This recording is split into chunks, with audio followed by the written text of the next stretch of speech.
Listo. La idea aquí es que el espacio lo podamos dividir en tres momentos esenciales. Esperamos no ir más allá de las 5 de la tarde. Entonces vamos a tener el espacio de bienvenida y presentación, que básicamente es este. Luego tendremos un abordaje del eje temático número 2, en donde estaremos hablando de la violencia de género como problemática social, contexto nacional e internacional, en donde nos estará acompañando nuestra invitada especial aquí presente, Gina Arias, a quien le damos una bienvenida enorme y un agradecimiento muy, muy, muy especial. Y ya por último tendremos el espacio de discusión y de resolución de preguntas. Entonces, nada, pues esperamos que cualquier duda que tengan, cualquier inquietud, algo que les genere, algún, no sé, algo que les quieran aportar al espacio, pues pueden levantar la mano o escribirnos allí por el chat. eh, y vamos viendo cómo va funcionando el tema de la conversación. Entonces, nada, Gina, bienvenida al espacio. Este es pues, parte pequeña del grupo de las personas que hacemos parte del diplomado en prevención de violencias basadas en género en contextos universitarios. Y nada, pues te cedo el espacio. Vale, Anita. Buenas tardes, chicas y chicos.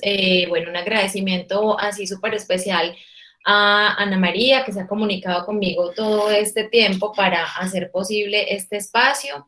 Aprovecho también ahí para disculparme porque en realidad lo teníamos que haber hecho hace como 2 semanas, pero le explicaba también a Julio que pues coincidió allí con toda la organización y la planeación de las actividades del 8 de marzo y con otras cuestiones. Entonces, bueno, pero aquí estamos firmes y comprometidas con este espacio. Agradecerle también mucho a Julio Jaime, con quien tenemos ya pues un tiempo de colaboración y de complicidades allí de trabajos conjuntos desde la perspectiva de la psicología social comunitaria, de la psicología social crítica en el país y bueno, todo lo que él ha venido también liderando con ustedes allí en la Universidad Surcolombiana y el reconocimiento que también pues ha hecho del trabajo que venimos haciendo aquí en Pereira.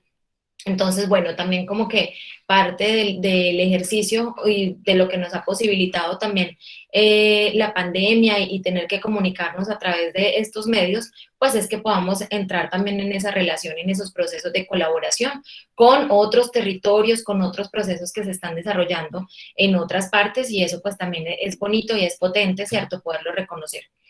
Y bueno, también felicitarles porque este diplomado que viene desarrollando el proyecto Violeta para la universidad es el sueño que tengo yo también para la Universidad Católica Pereira.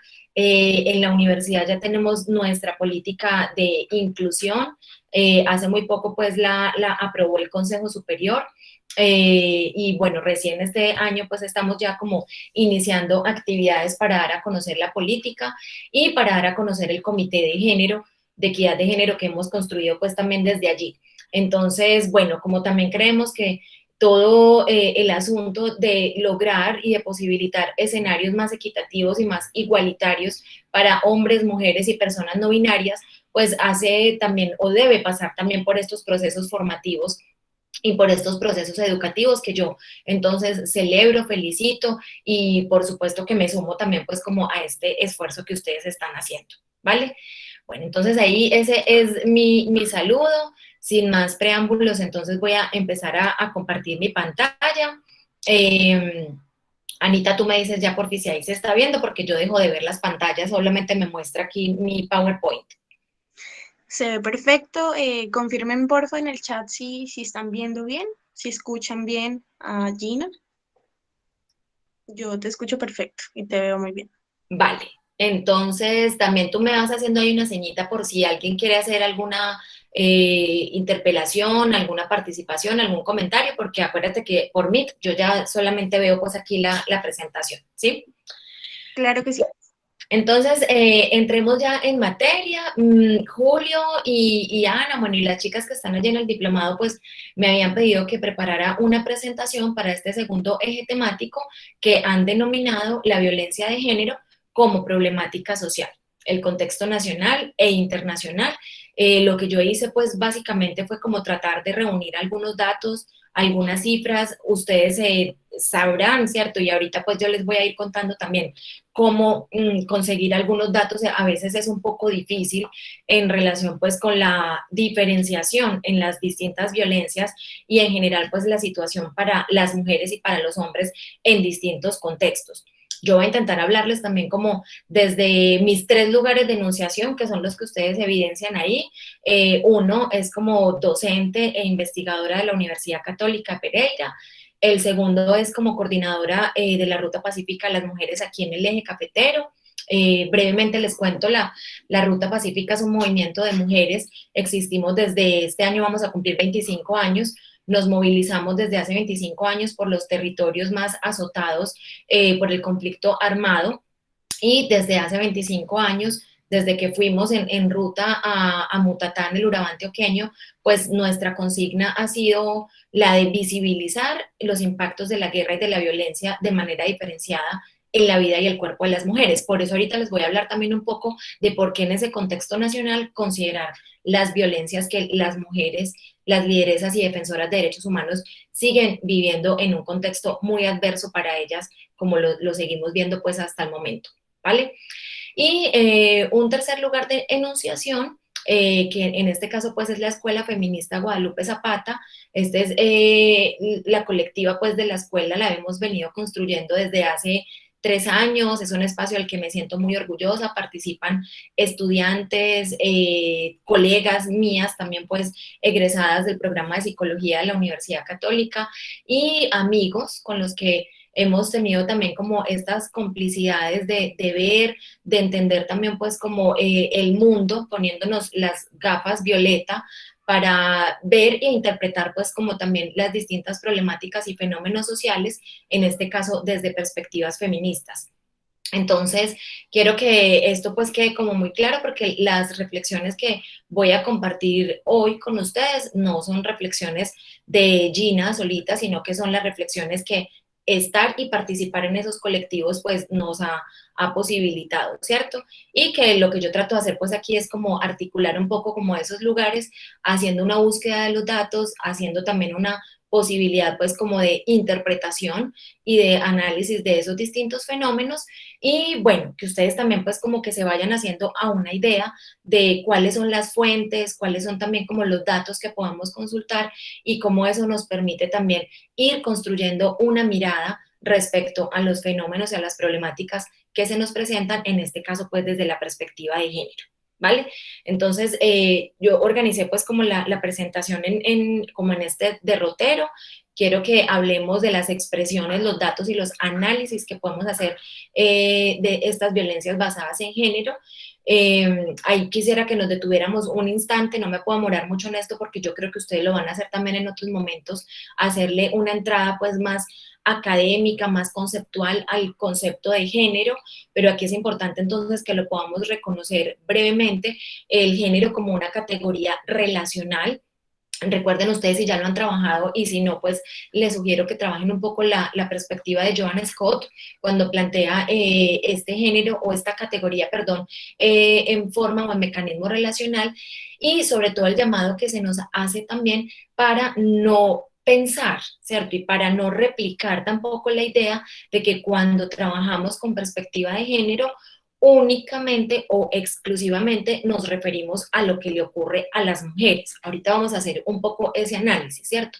Sino que lo que queremos mostrar es que en una sociedad y en una cultura como la nuestra, con unos roles, con unas características, con unas funciones asignadas a los géneros, pues se generan un tipo de relaciones que, como lo podemos observar y como lo vamos a ver también pues ahorita, esas formas de relacionarnos entre hombres y mujeres pues nos muestran mecanismos asimétricos, mecanismos de dominación, mecanismos de sumisión que finalmente se expresan en distintas situaciones de violencia cuyas personas mayoritariamente víctimas pues son las mujeres. Pero quisiera que también entráramos como en esa perspectiva del análisis de la perspectiva de género, más como una categoría relacional en lo que ocurre en esas relaciones, pues en muchas ocasiones asimétricas entre lo masculino y lo femenino.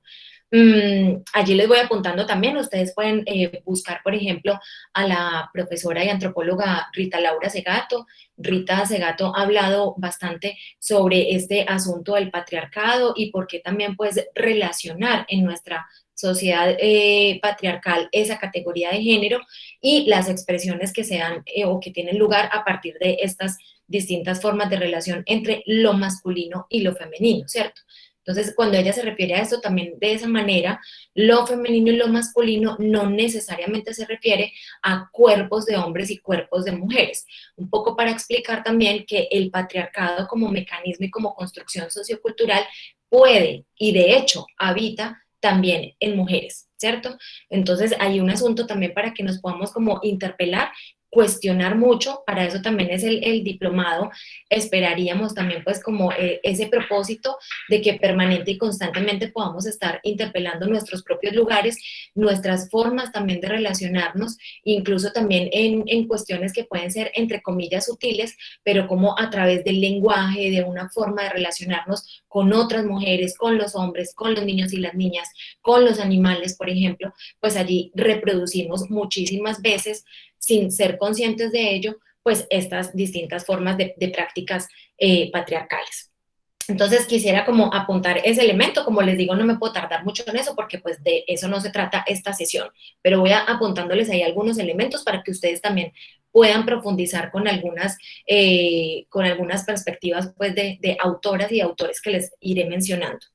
En esta primera parte, pues, como del análisis de la situación nacional, quiero que dediquemos unos minuticos para hablar de la situación de las mujeres en el marco del conflicto armado y su continuidad en este contexto, entre comillas, de transicionalidad. Ahorita lo miramos. Hablemos también un poco de la situación de las mujeres en esa perspectiva, pues, diferenciada en el marco de la pandemia. Por supuesto, también miraremos lo que ocurre con los hombres y que finalicemos pues haciendo unas reflexiones sobre las violencias basadas en género en contextos universitarios, que es en el que también pues he tenido la posibilidad como de ir profundizando por mi lugar también pues como profe y como investigadora. Bueno, lo que ustedes tienen allí en esta diapositiva es, quise traerlo porque cuando el año pasado ya estamos pues estamos cumpliendo ya un año de haber iniciado pues como este tema o esta gran problemática en la que estamos de la pandemia y de haber iniciado ese momento del confinamiento. Y bueno, la pregunta que nos surgía desde la ruta pacífica y desde la escuela feminista es, y bueno, ¿y ahorita qué vamos a hacer? Si ya no nos vamos a poder encontrar en esos espacios que habíamos diseñado y que habíamos venido generando para conversar sobre lo que nos estaba ocurriendo, ¿cierto? Entonces, esta fue la primera sesión virtual que realizamos, ya va a ser un año, en el marco pues de la pandemia y la denominamos así, Perspectivas Feministas en Tiempos de Coronavirus. Entonces, bueno, simplemente allí como para decirles nuevamente que estas reflexiones las hemos hecho en el marco de este colectivo y que si ustedes pues quieren y se animan, todas las sesiones virtuales que hemos hecho en la escuela pues están allí en la página de Facebook y todo lo que ustedes quieran consultar, muchas de las cosas que voy a estar refiriendo acá, si quieren profundizar pues allí lo podrán ver, ¿cierto? Y lo podrán pues como también encontrar a partir de las reflexiones que hemos venido haciendo. Bien, entonces, cuando hablamos de eso que llamamos violencias basadas en género, ustedes saben también que esto ha venido siendo conceptualizado, discutido desde distintas perspectivas académicas. La antropología feminista es una de las que más ha aportado también en esta comprensión de cómo entender eso de la violencia basada en género. También la sociología, ¿cierto? Cuando plantean pues estos asuntos también de los roles que se asumen, los roles que se asignan, etcétera. La psicología un poquito menos, pero digamos que también desde la psicología social comunitaria ha habido unos aportes importantes para entender este asunto de las violencias basadas en género. Y aquí quisiera pues que partiéramos del consenso que existe, tanto en la academia en nuestro país, como también el consenso pues con las perspectivas más desde los activismos políticos, cuando finalmente pues logramos construir esto que guía, orienta la prevención, la atención y la identificación de las violencias basadas en género. Y estoy hablando específicamente de la Ley 1257 de 2008. ¿cierto? Que si algunas lo saben y si no, pues me parece importante que lo reconozcamos, y es que para que esta ley hubiera sido posible, pues fue necesario no solamente la participación de 5 congresistas que en ese momento se juntaron para trabajar juntas a partir de el interés, ¿cierto?, de construir un marco normativo que atendiera de manera más integral las violencias de género, porque en Colombia teníamos un rezago muy importante en comparación con los otros países de América Latina en esta materia pues legislativa en relación con las violencias o la atención de las violencias de género. Entonces, bueno, recuerdo mucho que allí se juntaron congresistas del partido de la U, del Partido Conservador, del Partido Liberal y otras que pensaron pues que en este caso había que poner o anteponer el asunto de la preocupación por las violencias de género antes que los partidos políticos. Pero también decirles que para que la ley 1257 fuera posible, pues fue necesario también que las organizaciones y los movimientos de mujeres organizados, ¿cierto?, coordinados, cohesionados también en este propósito común, hicieron una incidencia importante para que la ley fuera contemplada y fuera sancionada finalmente. Yo me imagino que quienes están aquí pues escuchando ahorita son en su mayoría mujeres jóvenes, chicas que me encanta que estén aquí, ¿cierto? Pero también traigo como un poco esta reflexión que es un poco histórica para que reconozcamos también que para que ahorita tengamos una ley con todas las dificultades que existen para su aplicación y para su implementación, pues ha tenido que pasar un montón de cosas y un montón de mujeres antes de nosotras tuvieron que hacer procesos de organización, procesos de movilización para que esta ley fuera posible, ¿cierto? Entonces, se los digo también para que siempre que estemos tal vez participando en algún consejo consultivo, en algún órgano de participación de mujeres o de participación pues de ciudadanos y de ciudadanas, podamos también pues como hacer la conciencia de que defender la implementación de la ley pues es importante porque no nos cayó del cielo, ¿cierto? No es un regalo, como muchos de los derechos de los que hoy podemos gozar, sino que ha hecho parte pues como también de este conglomerado de esfuerzos y de trabajos que otras han hecho antes de nosotras. Bien, bueno, la ley, si ustedes la ven, pues es una ley extensa, es muy completa. Nuestro país es reconocido a nivel internacional por tener unos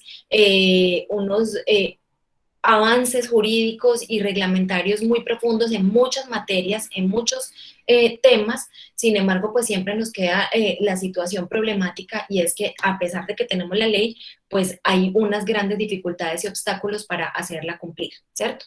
Pero bueno, vamos a quedarnos entonces en este momento con el artículo 2, en el que se define por violencia contra la mujer cualquier acción u omisión, ¿sí?, que le cause muerte, daño o sufrimiento. Esto es muy importante, por eso lo subrayé: físico, sexual, psicológico, que son como en la perspectiva pues más académica, la violencia física, sexual y psicológica es la que más se ha trabajado también desde las distintas fuentes oficiales, es en los tipos de violencia que más conocemos. Si vamos a mirar ahorita como por ejemplo medicina legal, el forensis, con el informe pues forensis, si revisamos los datos de bienestar familiar, etcétera, pues observamos allí que la mayoría de los datos se concentran en estos tres tipos de violencia. Sin embargo, la ley apunta dos tipos de violencia de género que también es importante considerar, que es el económico y el patrimonial, ¿cierto? Del que conocemos menos, pero que es importante también pues que lo podamos allí como tener en la mira. Bien, algunas ya vienen trabajando mucho más, sobre todo algunas colegas abogadas, colegas economistas también que han venido trabajando mucho más pues como en esta perspectiva de las violencias económicas y patrimoniales. Bien, bueno, que se ejercen por la condición de mujer, así como las amenazas, ¿cierto? Cometer amenaza en contra de una persona, una mujer, de violencia de cualquiera de estos tipos también constituye un tipo de violencia. La coacción o la privación arbitraria de la libertad, bien sea que se presente en el ámbito público o en el ámbito privado, ¿cierto? Entonces ustedes saben que eso también ha sido una lucha, la consigna feminista esta de que lo personal es político, pues la hemos llevado a cabo y la seguimos llevando a profundidad para decir lo que ocurre al interior de los hogares, al interior de las parejas, pues no es un problema que como antes se conocía, pues que los arreglen allá de puertas para adentro, sino que empieza a considerarse también como un problema, la violencia intrafamiliar, la violencia de pareja, como un problema de salud pública y que por lo tanto, y que además, perdón, tiene también unas causas en este modelo social y cultural patriarcal que por lo mismo pues nos invita a pensar que no es una cuestión que tenga que ver solamente con quienes viven la violencia, sino que hay que considerarlo y verlo también desde una perspectiva mucho más amplia y desde lo que social y culturalmente deberíamos contemplar para entender esta situación, ¿vale? Si hay algo que no esté claro, por fin, que no esté claro, me hacen una señita, ¿sí? Bueno, vamos a mirar entonces en este caso las violencias contra las mujeres en el marco del conflicto armado y su continuidad en el contexto transicional. Yo aquí tengo unos datos, no me voy a demorar mucho en esto, la perspectiva y la experiencia que hemos construido en la ruta pacífica de las mujeres pues nos ha permitido desde hace mucho tiempo y más especialmente desde el momento en el que hicimos nuestra Comisión de la Verdad de las Mujeres, esto fue en el año 2013, publicamos un informe en el que detallamos los testimonios y los relatos de 1.000 mujeres en el país que dan cuenta pues de sus experiencias en el marco del conflicto armado. Allí que pudimos constatar una cuestión que también miramos desde la perspectiva feminista y es esto que decimos o lo que lo mencionamos como el continuum de las violencias, ¿cierto? Esto que mencionamos que las mujeres viven situaciones de violencia antes, durante y después de los conflictos armados. Es la perspectiva que tenemos. ¿Qué dijimos acá? No me puedo morar mucho en esto tampoco porque pues por ahí yo podría decirles un montón de cosas, pero no me da el tiempo. Simplemente aquí contarles que los hechos como por ejemplo el desplazamiento forzado, los temas asociados a la violencia sexual, las situaciones asociadas también a la búsqueda de personas dadas por desaparecidas, entre muchos otros hechos victimizantes en el marco del conflicto, pues afectan de manera directa la vida de las mujeres. Lo que pasa es que esto no había sido contemplado en esta perspectiva pues de manera diferencial. ¿Vale? Entonces aquí simplemente apuntar esto, que en el marco del conflicto armado se produjeron unas formas de violencia y de victimización que correspondía también analizar, investigar, cuestionar, problematizar, etcétera, y que en este momento, en el del, entre comillas, contexto transicional posterior a la firma del acuerdo de paz con la exguerrilla de las FARC, pues surge otro momento que también es importante estudiarlo y analizarlo desde la investigación académica y también desde la investigación feminista y desde el activismo que podemos hacer, ¿cierto? Y aquí, pues, simplemente también es importante poder cuestionar este momento de transicionalidad en el que supuestamente aspirábamos a otras condiciones de vida para las mujeres, pero que desafortunadamente está recrudeciéndose, o observamos más bien el recrudecimiento de la violencia y del conflicto armado en muchos territorios, supongo yo que ustedes lo saben, y acá tenemos unos datos, ¿cierto? La profunda preocupación que tenemos por la presencia o la continuidad de las agresiones, amenazas y asesinatos a lideresas y defensoras de derechos humanos. Aquí vamos a mirar unas fuentes de Indepaz, de Somos Defensores y de la Defensoría del Pueblo. 3 fuentes y aquí al final les apunto un link para que ustedes, yo les dejo la presentación para que si quieren puedan profundizar en ello, ¿vale? Entonces, ¿qué tenemos acá? Pues que en lo que va corrido del año, esto es gravísimo, ¿cierto? 32 líderes han sido asesinados en el año 2021. De esos 32 líderes, 5 son mujeres. Ustedes pueden decir y vemos que en su mayoría son hombres, ¿cierto? Que han trabajado pues en todos estos procesos comunitarios, en defensa de derechos humanos, son ambientalistas que trabajan en procesos de restitución de tierras o de sustitución de cultivos de uso ilícito. ¿Cuál es la perspectiva diferencial que quisiera apuntar? Las razones por las cuales las mujeres son amenazadas y asesinadas. O cuando, por ejemplo, ellas reciben unas amenazas en contra de su vida, pues no reciben amenazas solamente en contra de su vida, sino también de sus familias. Y en gran medida, los informes que se consultan sobre esto apuntan a que las amenazas que las mujeres reciben en gran medida tienen una connotación de tipo sexual, ¿cierto? O sea, en este caso se sanciona doblemente a la mujer que decide hacer ejercicios y procesos de liderazgo porque ella incursiona en el espacio de lo público, que es el espacio, entre comillas, eminentemente masculino. Entonces, eso es lo que quisiera también como apuntar con ustedes para que, ¿por qué ponernos las gafas moradas en este caso y analizar lo que le ocurre a los hombres en este sentido y lo que le ocurre a las mujeres de manera diferenciada, ¿cierto? Bueno, y en lo que va corrido del año encontramos que de 10 firmantes del acuerdo de paz, una mujer ha sido asesinada, ¿cierto? Esto lo vemos también con mucha tristeza y con mucha preocupación. Las mujeres excombatientes de FARC que también han puesto todo su esfuerzo, han puesto toda su determinación para hacer política, para hacer este proceso de reincorporación a la vida civil y bueno, las sanciones que ellos y ellas reciben en una sociedad todavía que estigmatiza y que violenta de muchas maneras pues la práctica que los y las excombatientes están intentando hacer en este país, pues que no les recibe de la mejor manera, sino que les recibe con toda la violencia física y simbólica posible, ¿cierto? Bueno, observamos allí también con mucha preocupación pues la intensificación de amenazas y ataques contra la Guardia Indígena. Ustedes saben que han sido pues un colectivo, un actor en el sur del país muy potente, muy fuerte. Vimos el año pasado la Minga con toda la dignidad con la que se movilizaron hasta Bogotá. Y bueno, pues allí también mencionar que en el conflicto o en el marco de esta continuidad de la violencia, los colectivos étnicamente diferenciados pues siguen siendo objeto de violencia, ¿sí? Bueno, de Somos Defensores quiero retomar este dato. Ustedes saben que existe también una disputa por los datos, ¿cierto? Somos Defensores habla de una cantidad de líderes y de lideresas asesinados, la Defensoría del Pueblo habla de otra cantidad, ahorita con el gobierno que le dio por juntar a todas las instituciones y mirar si es que en realidad sí son líderes y lideresas, bueno, esto genera también una afrenta al trabajo que los líderes y lideresas hacen, porque de alguna manera también es desconocer las cifras y los datos que los colectivos están dando. Y bueno, si desconocemos también la magnitud del problema, pues asimismo será también la atención del mismo.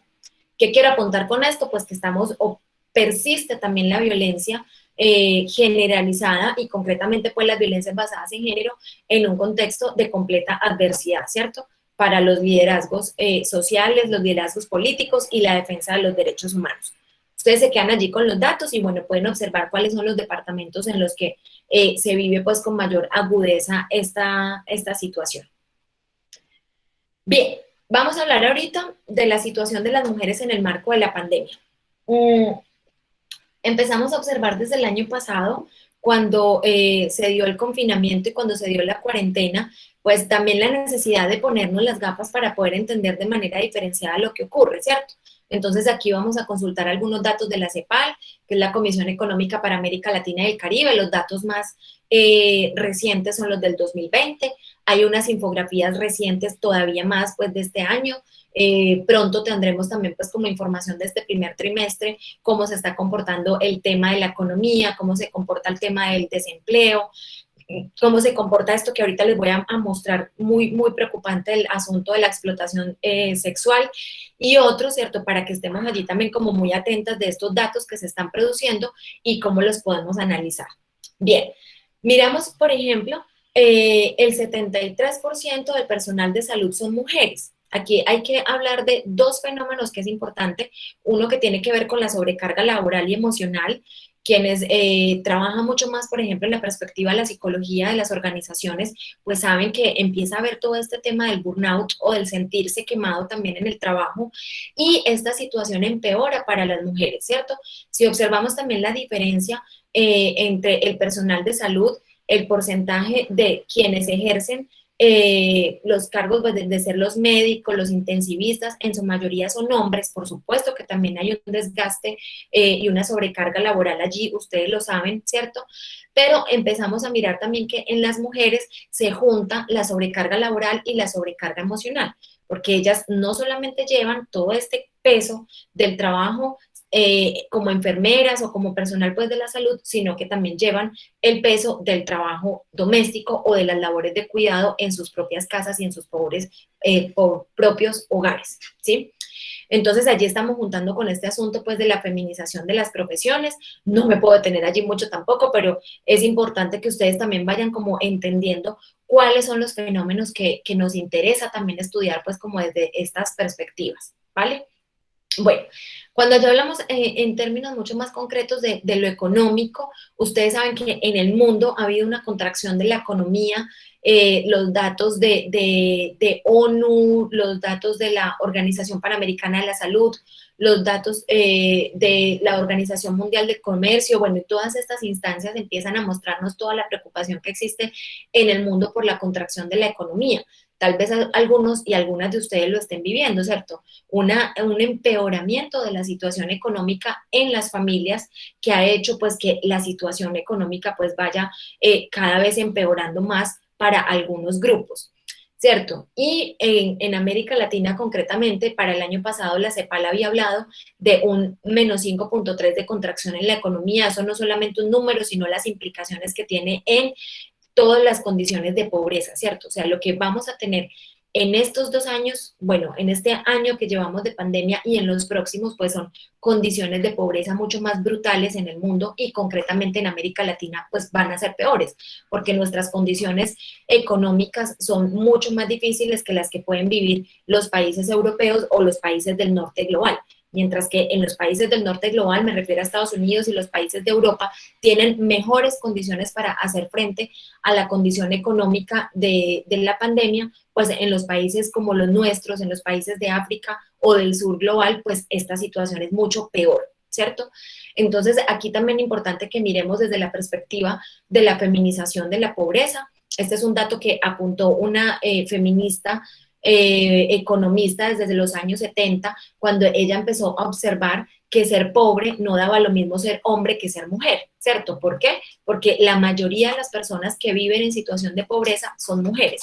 La mayoría de esas mujeres tienen a su cargo sus hogares y sus hijos, ¿cierto? Y la mayoría de esas mujeres tienen más dificultades para poderse insertar en el mercado formal o en el trabajo formal, ¿cierto? Por eso entonces después miramos aquí este dato de el 60% de las mujeres trabajan en economía informal.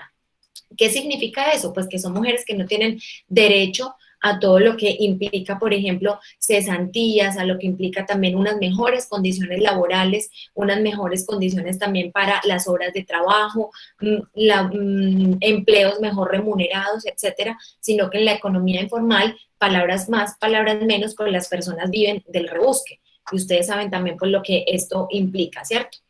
Y bueno, si vemos, por ejemplo, el desempleo femenino, no tengo aquí el dato de los hombres, me disculpan, es del 18%, no sé por qué no lo puse, el desempleo femenino es del 20, casi el 25% en comparación con el de los hombres que es del 17-18%. Entonces ustedes podrán decir, no, pues la diferencia no es mucha, pero cuando uno va a mirar también las implicaciones que esto tiene, la diferencia sí es importante y además es una tendencia que se mantiene. En el último informe que nos planteó también el DANE en estos monitoreos que están haciendo, es una tendencia pues hasta el momento. Hay un asunto que es muy importante, ¿cierto? Y es que las niñas y las adolescentes tendrán, esto es lo que se advierte, tienen y tendrán mayor riesgo de explotación sexual. Cuando la situación económica se pone tan complicada en estos países como los nuestros, pues las familias es muy, muy frecuente, lamentablemente, que acudan a una situación también de explotación sexual para poder solventar sus necesidades básicas. Esto no es un secreto, ¿cierto? Entonces, muy probablemente esto esté sucediendo, ya ONU Mujeres lo está advirtiendo desde el año pasado y probablemente vamos a observar en los próximos años una profundización de este asunto de la explotación sexual, ¿sí? Y bueno, el año pasado mirábamos un tema que casi no se mira, y es el asunto de las empleadas domésticas, que ustedes saben pues que la mayoría de las personas que trabajan en el servicio doméstico pues son mujeres, también por este asunto de los roles de género. Entonces, hasta el año pasado, miren que teníamos 680,000 empleadas domésticas, el 12% son mayores de 60 años, se supone que esas mujeres ya deberían estar gozando de su pensión, pero como trabajan en estos empleos informales, pues no lo pueden hacer. Entonces, bueno, ¿qué tenemos aquí? Unas condiciones de mayor precarización para la situación de las mujeres. Y esto empeora si aplicamos la perspectiva ya no solamente de género y feminista, sino la perspectiva de la interseccionalidad. ¿Qué significa eso? Que cuando cruzamos las condiciones de ser mujer, ser negras o indígenas, mujeres además empobrecidas, ese cruce entre esas tres condiciones hace mucho más complicada la situación, ¿cierto? Y recuerden ustedes que el año pasado, pues con todo el tema del confinamiento, muchas de ellas se quedaron sin su empleo y muy probablemente pues aquí empeoró esta situación de pobreza. Anita, dime porfi si ahí vamos bien. Sí, sí, sí, vamos bien. Hay una pequeña preguntita, pero creo que se puede hacer al final. Listo. Bueno, yo siempre digo que no me voy a demorar, pero siempre termino hablando mucho más. Chicas y chicos, ¿qué quiero mostrarles aquí también con esto? No me voy a detener en este infografía que hizo la CEPALI, que hace menos de un mes nos dieron a conocer unos datos muy interesantes. Yo se los voy a compartir. Aquí simplemente quiero mostrarles también cómo existe como un círculo, ¿cierto? Entre la desigualdad socioeconómica y la pobreza, que es lo que les vengo diciendo, la división sexual del trabajo, ¿cierto? Todo esto que hablamos también de la feminización de las profesiones, la adjudicación de los trabajos dedicados al cuidado no remunerado, me refiero, por ejemplo, a las amas de casa, a las mujeres que trabajan cuidando sus familiares, personas enfermas, cuidando niños y niñas o personas de especial protección, ¿sí? Entonces, desigualdad socioeconómica, división sexual del trabajo, patrones culturales patriarcales como los que tenemos y mayor concentración del poder, todo eso hace y hará que en los próximos tiempos, en los próximos años, se profundicen los nudos estructurales de la desigualdad y que atentan contra la autonomía de las mujeres. Entonces, ¿qué nos ha advertido la CEPAL? Que en los próximos años vamos a ver un retroceso de 10 años en los avances que habíamos logrado en relación con los derechos para las mujeres, ¿sí? Entonces, bueno, ¿qué quiero mostrarles con esto? Pues una profunda preocupación. Y bueno, si nos hacemos también como conscientes de esta situación, probablemente ustedes que se están formando en distintas carreras, pues tendrán más elementos también para pensar y para ir haciendo conciencia de lo que ustedes tendrán que hacer pues también en su perspectiva como estudiantes y también pues cuando estén ejerciendo como profesionales. Bien, bueno, aquí que tenemos unos datos ya sobre violencias concretamente. El año pasado cuando empezamos la cuarentena se observó un aumento del 190% en las llamadas a las líneas de atención, las 155, las líneas rosa, la línea violeta. Bueno, observamos también pues como con mucha preocupación que aunque las llamadas aumentaban, la capacidad institucional era débil, porque si antes de la pandemia la capacidad institucional era precaria, con la pandemia se ha visto muchísimo más afectada también. Eso pues porque obviamente también el encierro dificultó que los y las profesionales que se dedican a esto pudieran hacer las atenciones pues debidas. Por eso los colectivos y los movimientos, pues seguimos insistiéndole cada día, todos los días nos levantamos insistiéndole a la institucionalidad, pues que su respuesta debe mejorar en relación con las rutas de atención.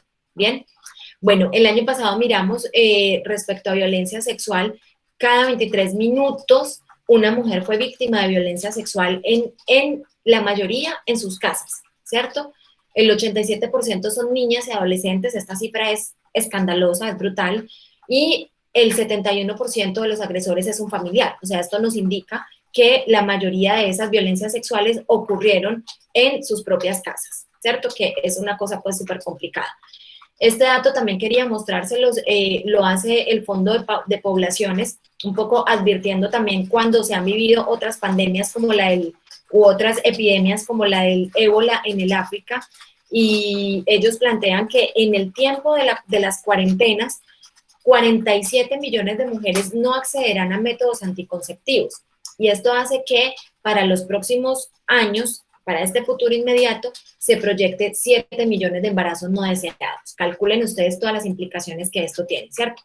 Y bueno, finalmente, ¿qué quiero mostrarles con esto? Pues que el año pasado cuando se hacían las campañas de quédate en casa aún y todo esto, pues sí es importante el cuidado de la salud, claro que sí, pero que también en relación con las violencias para las mujeres es importante problematizar ese asunto de la romantización de la cuarentena y el aislamiento, porque no da lo mismo para todas las condiciones, para todas las mujeres, quedarnos encerradas, cuidándonos y protegiéndonos del posible contagio del COVID, pero cuando las condiciones pues, de violencia son complejas para las mujeres en sus casas. ¿Bien?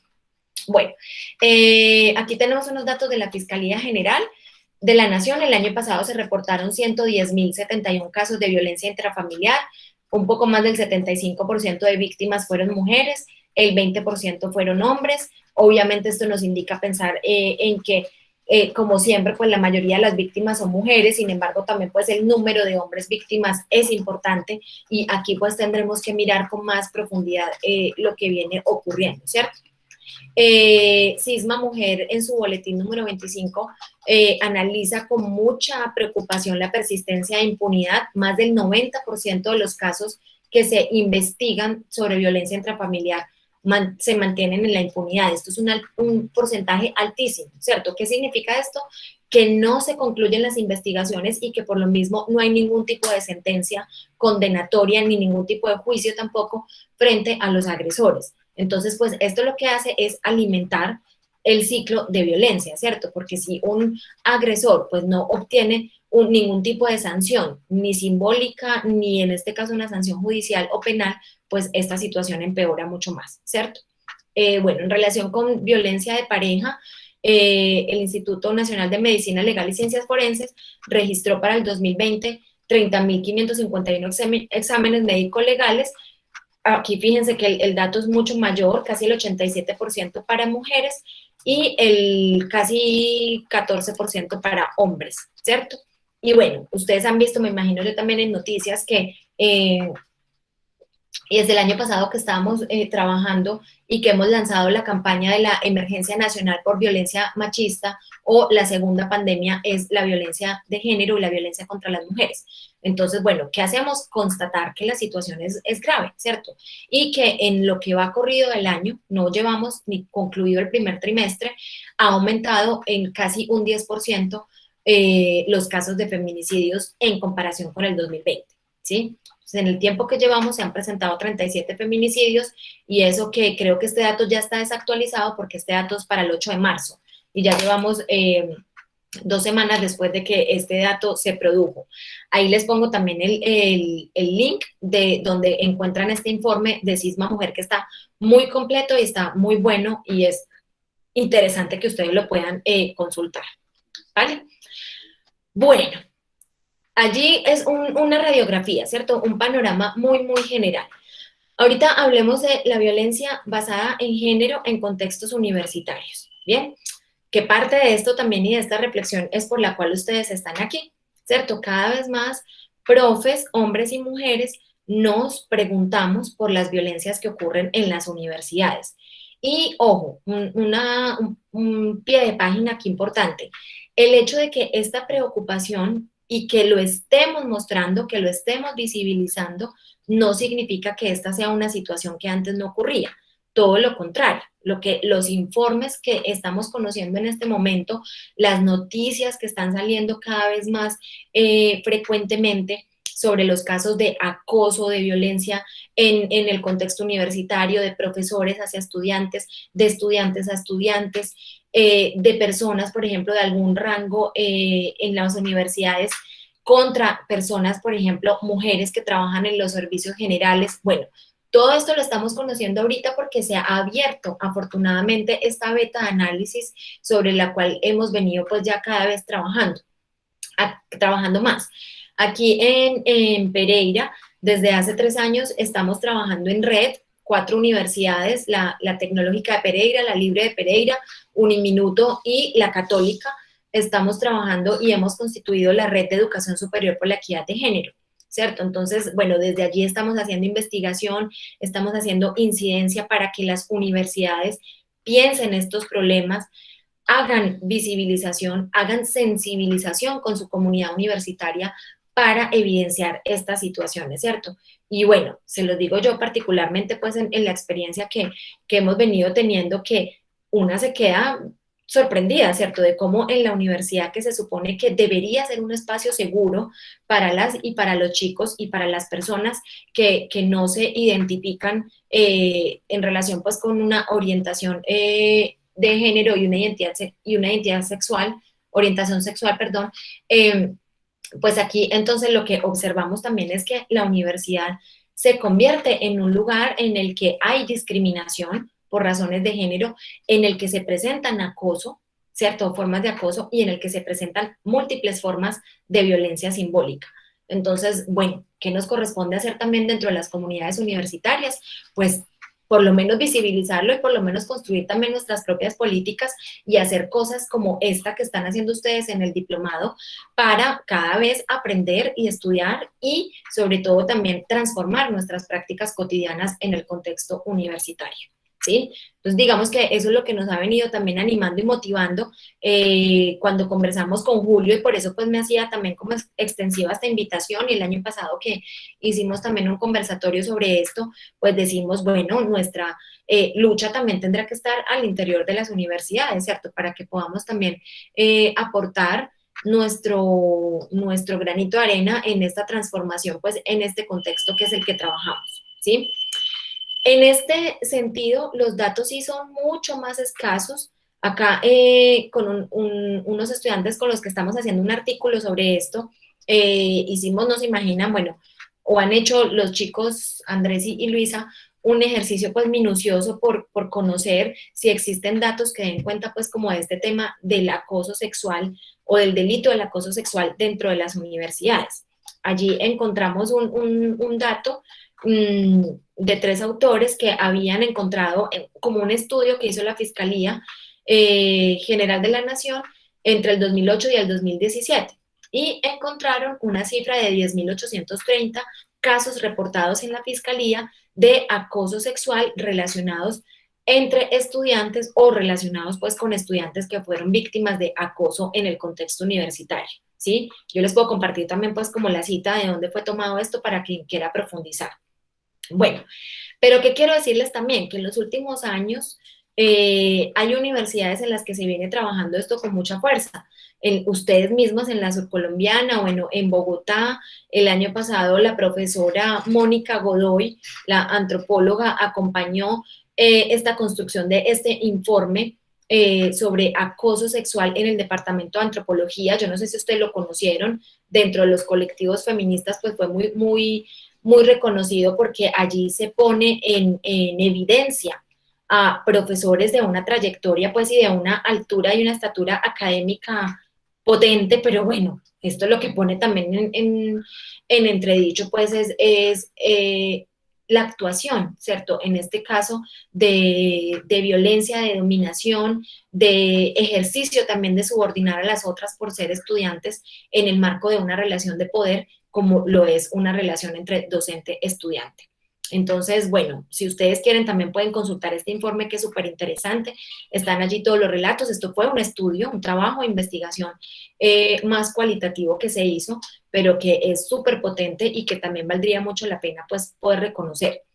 Aquí hago una cuñita también. En la última sesión que hicimos de la Escuela Feminista, que fue hace 15 días, trabajamos sobre el escrache, la transformación de las denuncias, y es el escrache como una forma de denuncia y de sanción simbólica y pedagógica que cada vez se viene utilizando más en los contextos educativos y en contextos universitarios. Entonces allí trabajamos con una chica que hizo de la Universidad Externado de Colombia, que hizo su tesis sobre esto, y trabajamos con una chica que representaba un colectivo de la Universidad del Valle y otra, un colectivo de la Universidad Nacional. Quien quiera profundizar en esto también sería súper interesante porque aparece pues también como esta práctica del escrache o de poner en evidencia a los acosadores, en este caso pues cuando se percibe que la denuncia formal no prospera, ¿cierto? Bueno, y por último, contarles también así brevemente, si quieren me pueden invitar después, me pongo allí también pues como a disposición para contarles un poquito en profundidad sobre el estudio que hemos hecho en los últimos 2 años sobre violencia en el noviazgo en jóvenes universitarios en Colombia, Este es un estudio que hemos venido realizando con la Universidad del País Vasco y la Universidad de Burgos en España y concretamente pues en la Católica. Trabajamos allí con 617 jóvenes del país, en su mayoría son de aquí de Pereira, y bueno, hemos trabajado y encontrado aquí unas cosas también interesantes en relación con la violencia en el noviazgo. Esta tarjetita que encuentran ustedes allí, les pido que vayan leyendo pues allí como lo que una de las participantes pues narraba allí en relación con una situación o con su relación de pareja y cómo esta relación de pareja fue escalando en esta situación de violencia, ¿cierto?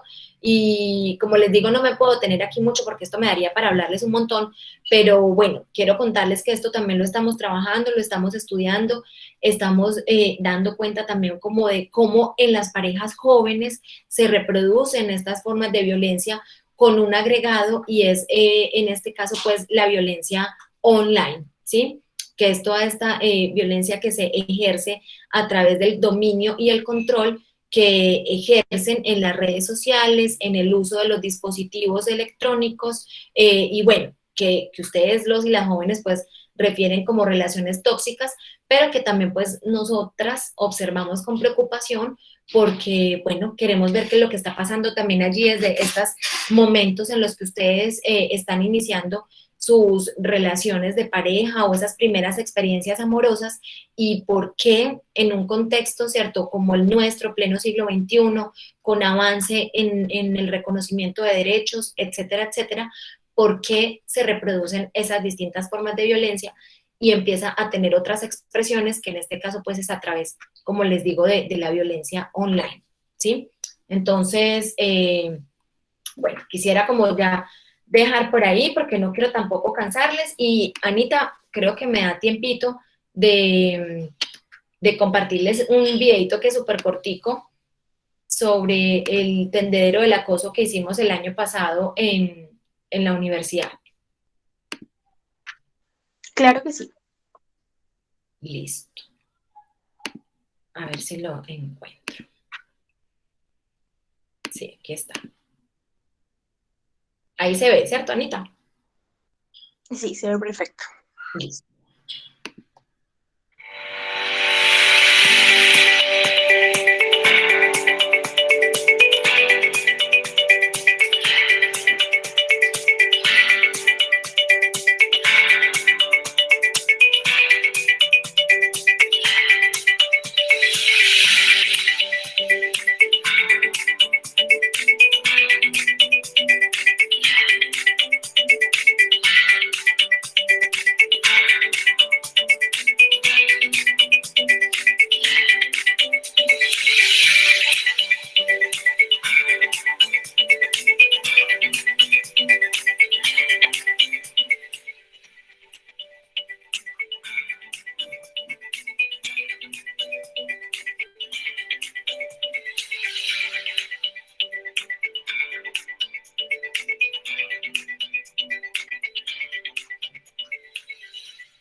Bueno, como era cortico, quería presentárselos y bueno, veo esto y me da nostalgia de la universidad. Esto fue lo último que alcanzamos a hacer pues el año pasado.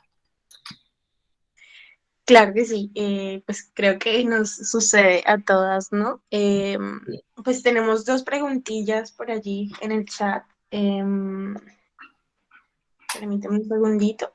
La compañera Carolina Camelo nos escribe que quisiera preguntar sobre la violencia, las violencias basadas en género en niñas, específicamente eso, escribió. Y la compañera Mayra Stephanie Collazos nos pregunta cuál sería el alcance de la interseccionalidad en la práctica como herramienta para los estudios en violencias de género. Listo, voy a intentar apuntar algunas cosas sobre la pregunta de Carolina sobre la violencia de género en niñas. Allí yo les mostraba algunos datos, sobre todo en el caso pues de las niñas, la mayor información que hay de fuentes oficiales es lo que refiere a violencia sexual, ¿cierto? Entonces, bueno, ¿qué les recomiendo yo aquí? mirar mucho pues como estos datos, las fuentes oficiales, el informe forensis, que se llama Datos para la Vida, mirar también en las comisarías de familia, pues allí donde ustedes están, qué datos se refieren sobre esas violencias que se ejercen en contra de las niñas, ¿cierto?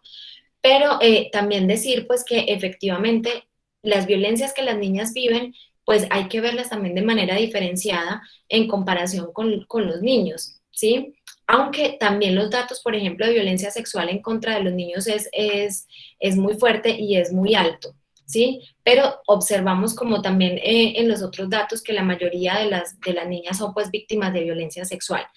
Ahora, ¿qué deberíamos considerar también allí? Por ejemplo, en los ámbitos educativos, en este asunto también de la reproducción de los estereotipos de género y de los roles de género, cómo estamos también haciendo este ejercicio pues de educación, no solamente en las casas, ¿cierto? O en las familias, sino también en los contextos educativos, en la escuela, en el colegio, cómo también las niñas viven estas distintas formas de violencia que las podríamos llamar violencias simbólicas, cuando se le dice, por ejemplo, a las niñas o cuando se le regala determinado tipo de cosas a las niñas y a los niños otras.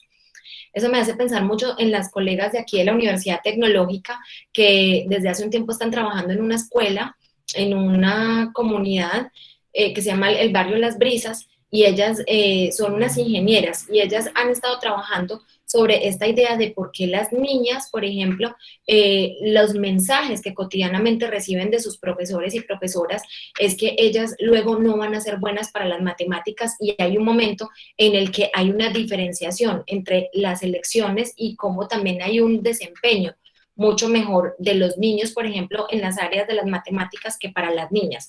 Entonces, pues aquí lo que tenemos es que hay un contexto, ¿cierto? Una figura de autoridad, que en este caso es el profe o la profe, que empieza a ejercer este montón de informaciones y estos mensajes que hacen, por ejemplo, que se vayan profundizando mucho más estas diferenciaciones. ¿Vale? Sobre esto de violencias basadas en género en niñas, Carolina, también hay un montón de manuales, hay mucha información disponible también en internet que podrías revisar si quieres allí pues también como profundizar. Incluso medicina legal y la fiscalía han tenido que incorporar dentro de su personal colegas, en este caso psicólogos y psicólogas, cada vez con una formación y una sensibilidad mucho mayor frente a la toma de testimonios, por ejemplo, de las situaciones de violencia sexual en contra de las niñas. Entonces, bueno, si quieren también yo les puedo compartir por allí un material y se los hago llegar con Ana, ¿vale? Perfecto. Carolina, cuéntanos. Ay, qué pena. No, lo que sucede es que me he encontrado muy sesgada en cuanto a investigación, porque si yo investigo bibliografía frente a violencia de género en niñas, los estudios se reflejan es en el ámbito intrafamiliar. Sí. Entonces, pero yo quiero enfatizarme de que esas violencias simbólicas desde la niña, desde como niña, nos repercute en nuestro desarrollo. Pero entonces se me ha dificultado demasiado encontrar información sobre eso. Entonces, por eso fue mi pregunta. Yo te entiendo, Caro, porque en esto siempre nos vamos a encontrar con esa dificultad, ¿cierto? Y acá, bueno, cuando yo estoy en mis clases de psicología social y a veces cuando acompaño los trabajos de investigación, les digo a los y a las estudiantes, ¿por qué es mucho más difícil encontrar datos en este sentido, ¿cierto? Y ahí siempre aludimos también a la reflexión sobre la objetividad y la neutralidad de la investigación. Y es, ¿sobre qué encontramos más datos disponibles? Pues sobre lo que siempre ha sido más relevante estudiar. Entonces, cuando miramos, por ejemplo, estos vacíos en datos, pues nos damos cuenta también de que allí en esos vacíos ha habido también unas intencionalidades y ha habido unas decisiones que se toman en relación con los estudios que se hacen. Por eso nos toca a nosotras mismas investigar. Les voy a poner un ejemplo. En Pereira, los medios de comunicación narraban, por ejemplo, los datos de feminicidios y los mencionaban como crímenes pasionales, se referían a ellos como líos de faldas, bueno, todas estas cosas que los periodistas sin formación desde la perspectiva de género narran. ¿Y qué tuvimos que hacer ahí nosotras, por ejemplo? desde las organizaciones de mujeres, empezar a estudiar, a investigar y a emitir nuestros propios boletines y nuestras propias perspectivas de análisis respecto a los casos de feminicidios que se generan en la ciudad, y bueno, luego lo ampliamos al departamento de Risaralda. Y construimos una cosa que lo llamamos el Observatorio de Feminicidios desde la perspectiva de género. Entonces, lo que yo te sugiero, Carolina, es mirar las fuentes oficiales y tratar de allí sacar la información que más puedas, ir a otras fuentes no oficiales, no sé qué colectivos o qué otros pueden estar trabajando esto, qué investigaciones se han hecho también en este sentido, que te permitan a ti también como referenciar algunos datos que te sirvan también pues para hablar de violencia de género en contra de las niñas, no solamente pues en el ámbito de la violencia intrafamiliar, sino otras, como lo que te digo, por ejemplo, en las escuelas y este tipo de cosas. Yo sé que no es fácil, pero pues habrá que hacer como un ejercicio de pesquisa. Yo también les digo, no siempre revisen las fuentes estas de los artículos en revistas super mega indexadas, sino que busquen también eso que se conoce como la literatura gris, que por allí también puede haber informes o datos que puedan ser útiles para ese trabajo que estás haciendo. ¿Sí? Claro, también para puntuar ahí en lo que estaba mencionando Gina, pues aquí en el Huila también y desde el proyecto Violeta hay un observatorio de feminicidios, desde el que lastimosamente también tenemos que decir que hay casos de niñas. Entonces, pues el informe saldrá dentro de poco, puedes estar pendiente por allí en la página de Instagram del Proyecto Violeta, por si necesitas a lo mejor algún tipo de información y que puedas por allí obtener. Exacto. Muchas gracias. Vale, también tenemos la pregunta de la compañera Mayra Collazos, que dice que cuál sería el alcance de la interseccionalidad en la práctica como herramienta para los estudios de violencias de género. Bueno, el alcance ¿cómo decirlo? Es maravilloso, ¿sí? A quien le interese también, pues, como profundizar en esto, pueden leer a la propia, la antropóloga Mara Viveros, se los voy a apuntar aquí en el chat. Mara Viveros ha trabajado, tiene muchos artículos sobre interseccionalidad y sobre en qué momento también los estudios de género tuvieron una falla, ¿sí? Tuvieron un vacío. Eso también es importante reconocerlo. No solamente analizar los fenómenos, problematizarlos desde la perspectiva de género, sino lo que empezamos a mirar de, bueno, esto solamente no opera desde la diferenciación entre lo masculino y lo femenino, sino que también hay que ver esto cómo se complejiza muchísimo más cuando hacemos ese cruce entre clase social, género, raza y sexualidad, ¿cierto? Entonces, muchos de estos aportes que en América Latina se le reconocen a Mara, es súper importante poderlos evidenciar porque efectivamente no da lo mismo ser mujer en un estrato socioeconómico 5 con una educación, con un alcance educativo importante y con un empleo formal estable, ¿cierto? Cuando estamos hablando, por ejemplo, de las mujeres que les hablaba en mi exposición, que dedican o se dedican al trabajo o al servicio doméstico, que en su mayoría, por ejemplo, en ciudades como Cali, la mayoría de las mujeres que trabajan en el servicio doméstico son mujeres desplazadas, son mujeres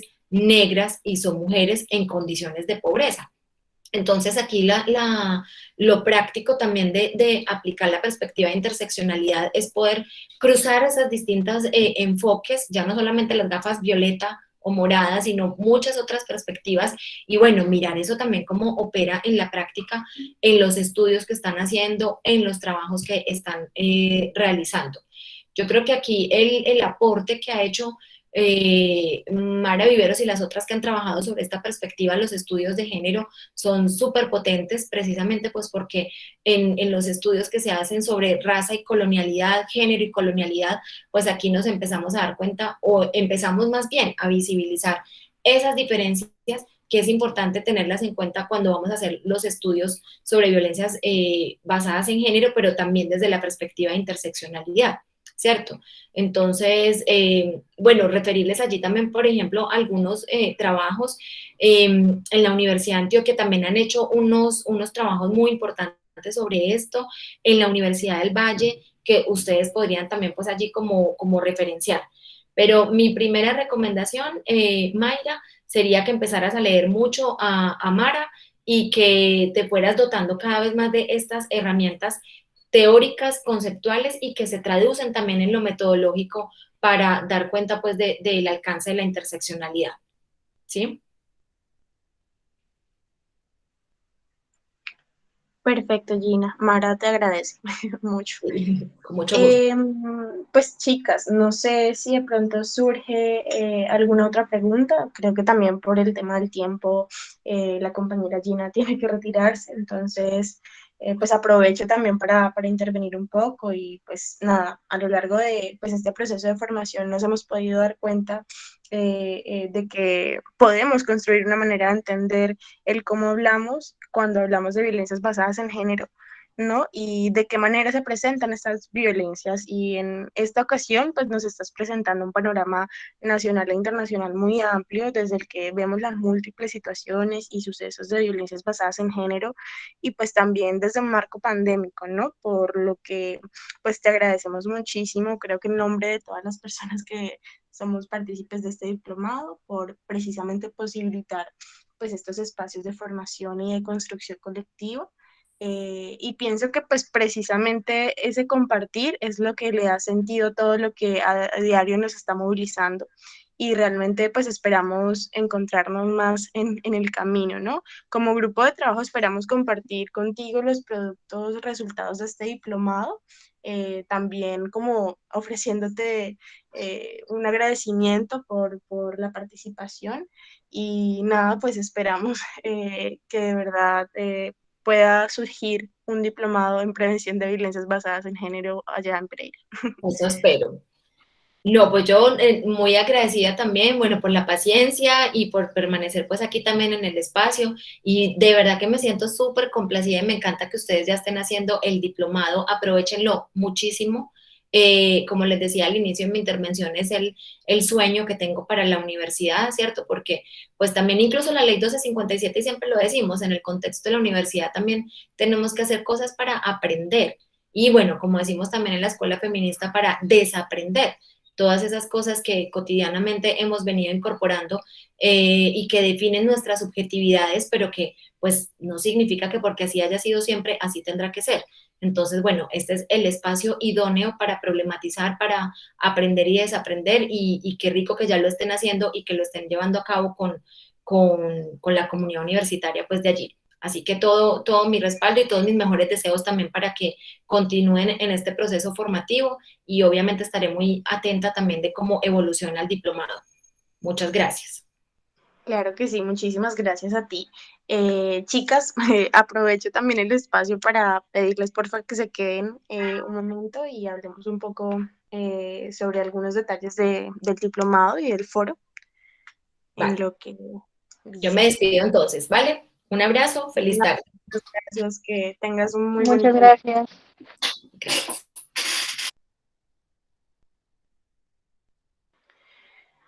Bueno, chicas y chicos, nada, pues muchas gracias por participar. Yo sé que esto de este cambio que surgió a partir de las dificultades de la virtualidad y el poder grabar los videos, a lo mejor es un poco confuso al principio. Pues muchas de las personas que nos van a acompañar en los siguientes módulos, en los siguientes temáticos, pues nos han manifestado que para ellos el trabajo es mucho más fácil y para ellas, perdón, el trabajo es mucho más fácil hacerlo así como lo hicimos el día de hoy. Y pues bueno, igual es que las grabaciones las podemos hacer y las podemos seguir colgando a la plataforma de YouTube y a Classroom. Entonces creo que en algunas ocasiones haremos la grabación previa y en otras ocasiones nos encontraremos en espacios como estos. Y aprovecho también para pues decirles que evidentemente ya podemos ir trabajando en el tema del primer foro. No vamos a no vamos a poner una fecha límite, pues porque entendemos que todas las dificultades que se están presentando y que se puedan presentar en un futuro del diplomado, pues tienen que también brindarnos las posibilidades de poder trabajar en nuestros tiempos, de poder organizarnos y demás. Entonces, nada, pues el espacio del foro va a estar abierto. Creo yo que una semana o 2 semanas más para que puedan completar allí el asunto. Y nada, pues ya ese es el segundo eje temático. El tercero esperamos que pueda estar subido el fin de semana y si no, pues también nos encontraremos la semana que viene. Y de verdad, pues esperamos y agradecemos muchísimo la comprensión de su parte. Y nada, pues les súper agradezco de nuevo por participar. Yo creo que ya eso sería todo. Les deseo también un muy bonito viernes. Cualquier dudita que tengan, por favor, al WhatsApp, a cualquier medio de comunicación que tenemos allí. No sé si quieran decir algo, a lo mejor tienen alguna pregunta.